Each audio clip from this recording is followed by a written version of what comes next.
Sebelum kami mulai, saya perkenalkan terlebih dahulu anggota kelompok kami. Saya Widyan Dini Junia, Anissa Inaya, Muhammad Arif Rahman, Saya Ivan Riksandi. Ivan Riksandi, Faujan Alif, dan Torik Al-Majid.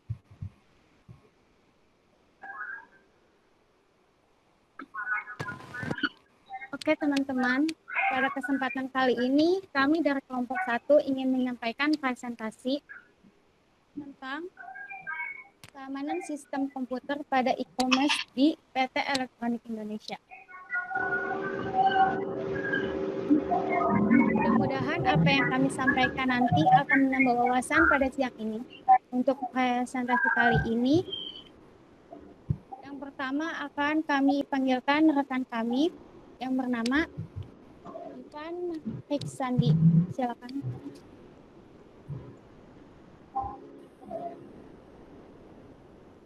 Terima kasih kepada MC. Untuk itunya, untuk slide pertama, saya akan menjelaskan tentang profil perusahaan dari PT Elektronik Indonesia.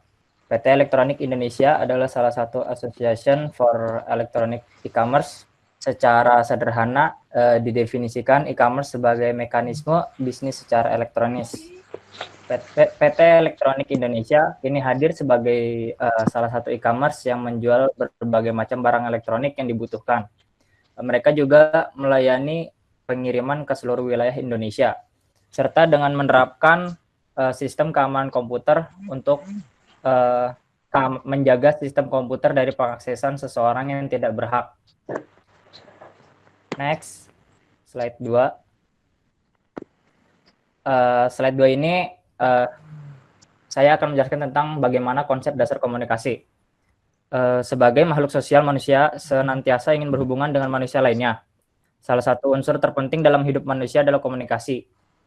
Di perkembangan teknologi informasi atau TI menyebabkan perubahan terhadap cara pandang manusia terhadap suatu informasi. Informasi juga merupakan isi konten yang dibawa oleh proses komunikasi. Informasi juga harus terjamin kesahannya dan validitasnya agar tercapainya komunikasi yang baik bagi penggunanya. Terima kasih. Sekian dari saya. Dikembalikan ke MC lagi.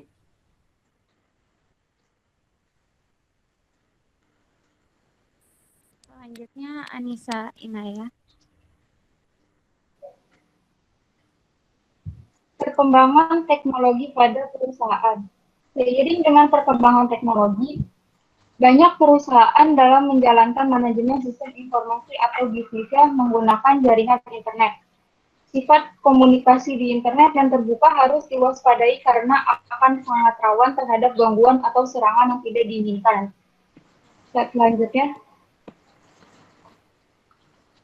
apa itu keamanan sistem komputer? Keamanan komputer bertujuan membantu pengguna agar dapat mencegah penipuan atau mendeteksi adanya usaha penipuan di sebuah sistem yang berbasis informasi yang dibuat untuk menjaga suatu sistem komputer dari pengaksesan seseorang yang tidak berhak dan menghindari tindak kejahatan.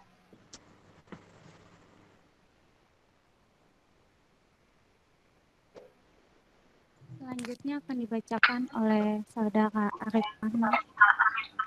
Oke, Assalamualaikum warahmatullahi wabarakatuh. Keamanan sistem komputer. Keamanan komputer bertujuan membuat penggunaan agar dapat mencegah penipuan atau mendeteksi adanya usaha penipuan dan sistemnya berbasis informasi yang dibuat untuk menjaga suatu sistem mengakses seseorang yang tidak dan menghindari tidaknya kejahatan. Mengapa perlu aman? Ini solution menghindari resiko kerugian finansial, dari kerugian kerahasiaan.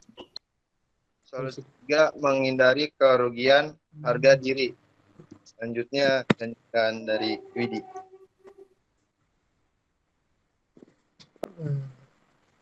Oke, kali ini saya yang akan membacakan slide berikutnya.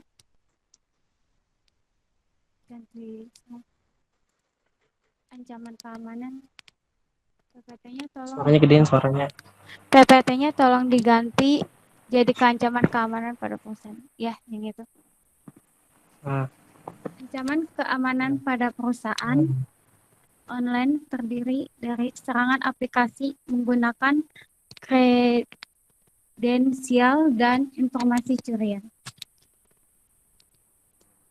Yang kedua, ancaman orang dalam di dalam perusahaan sendiri juga banyak terjadi.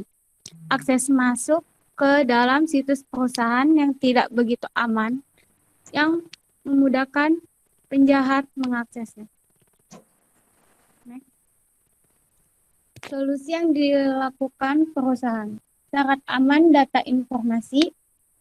Yang pertama ada authentication atau autentikasi adalah suatu langkah untuk menentukan atau menginformasikan bahwa seseorang atau sesuatu adalah autentik atau asli. Melakukan autentikasi terhadap sebuah objek adalah melakukan konfirmasi terhadap kebenarannya.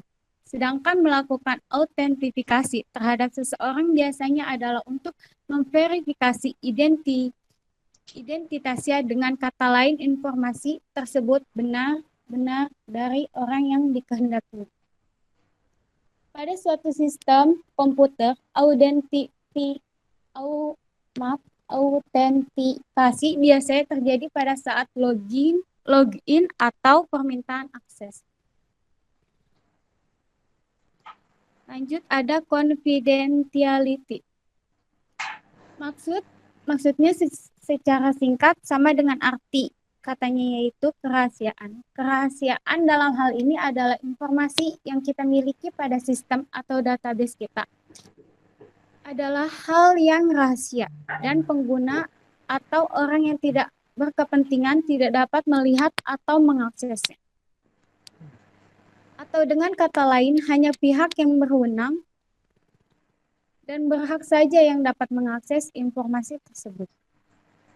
Untuk itu, kebanyakan organisasi umumnya mengklasifikasikan informasi atau data untuk mengkomodir tercapainya confidentiality. Usaha-usaha yang dapat dilakukan untuk meningkatkan privasi dan confidentiality adalah dengan menggunakan teknologi kriptografi.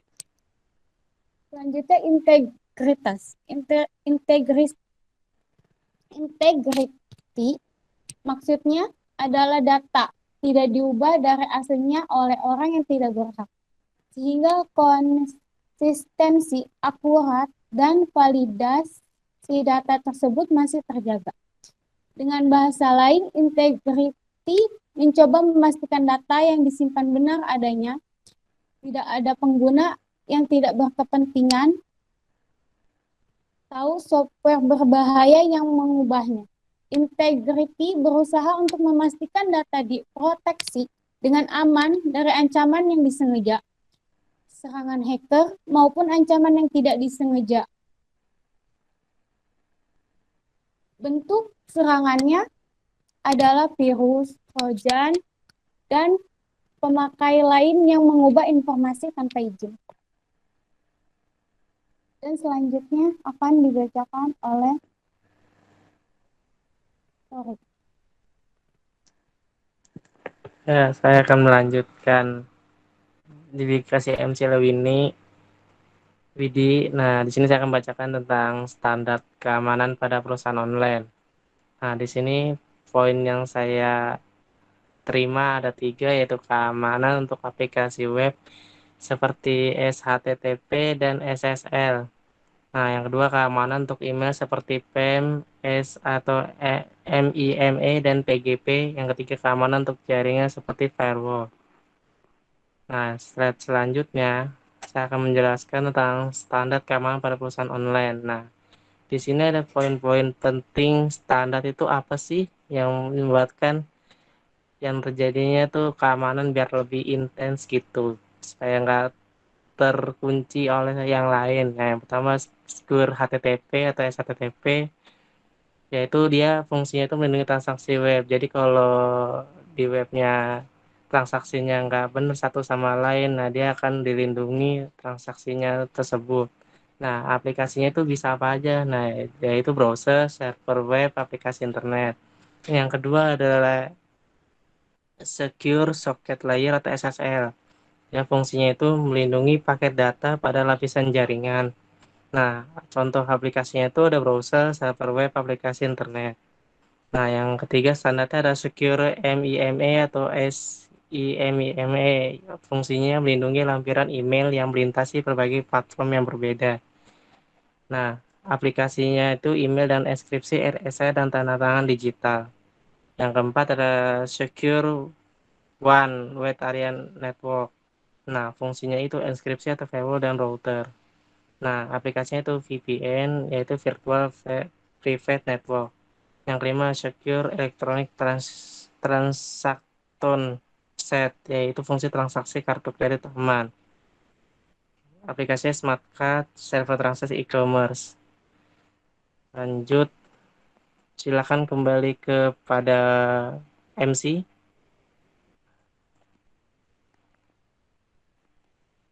Itu masih dibaca. Oh, masih. Ini ya, mekanisme penyandian untuk menjaga kerahasiaan data. Nah, rahasia data itu kan harus dirahasiakan dan mekanismenya tuh harus ada kata sandi yang nggak mungkin semua orang itu tahu apa aja dan asal disimpan dengan benar. Nah, yang pertama itu dia data nomor kartu kredit yang hanya boleh diketahui oleh si pengirim dan bank atau lembaga keuangan tertentu. Nah, yang kedua itu nomor identifikasi pengguna si user ID-nya dan passwordnya yang hanya boleh diketahui oleh konsumen dan perusahaan penyedia jasa e-commerce. Yang ketiga, mengirimkan data daftar pelanggan beserta rincian profilnya yang secara prinsip itu dia bukan perusahaan yang nggak boleh yang tidak boleh dilihat oleh para pesaingnya gitu. Yang keempat, melakukan download dokumen atau produk digital lainnya yang hanya dapat dibaca oleh mereka yang secara sah telah membeli dan lain sebagainya. Nah, itu contoh kesekian dari 4 poin penting ini tuh harus diingat baik-baik dan tidak disalahgunakan, dan rahasia data ini harus tersimpan dengan benar, terutama di passwordnya itu sendiri. Oke. Nah, slide berikutnya akan dijelaskan oleh berikutnya. Kembalikan kepada MC. Selanjutnya akan disampaikan oleh Fauzan. Assalamualaikum warahmatullahi wabarakatuh. Assalamualaikum warahmatullahi wabarakatuh. Cybercrime di perusahaan besar 1 Yahoo Data Breach.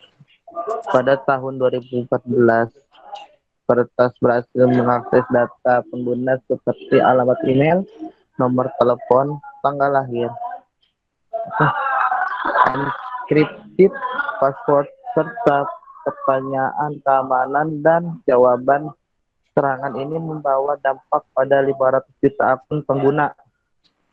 Nah, yang kedua yaitu NASA dan Departemen Pertahanan Amerika Serikat. Kasus terjadi pada tahun 1999, dapat dilakukan oleh peretas berusia 15 tahun yang bernama Jonathan James. James berhasil menembus komputer divisi pertahanan Amerika Serikat dan memasang backdoor pada servernya. Nah, lanjut. Kesimpulannya ialah seiring dengan perkembangannya teknologi bagi perusahaan dalam menjalankan manajemen sistem informasi dalam kurun bisnisnya, menggunakan jaringan internet, manfaat dan menggunakan teknologi internet dapat memberikan manfaat yang besar terhadap dunia bisnis yang kompetitif tersebut. Nah, perusahaan yang mampu bersaing dalam kompetisi kompetisi tersebut adalah perusahaan yang mampu mengimplementasikan teknologi dan informasi ke dalam perusahaan. Salah satu jenis implementasi teknologi dalam hal meningkatkan persaingan bisnis dan perjualan produk-produk adalah dengan menggunakan elektronik e-commerce untuk memasarkan berbagai macam produk atau jasa bagi dalam bentuk bagi dalam bentuk apa sih, fisik maupun digital. Terima kasih. Selanjutnya akan silakan ke MC.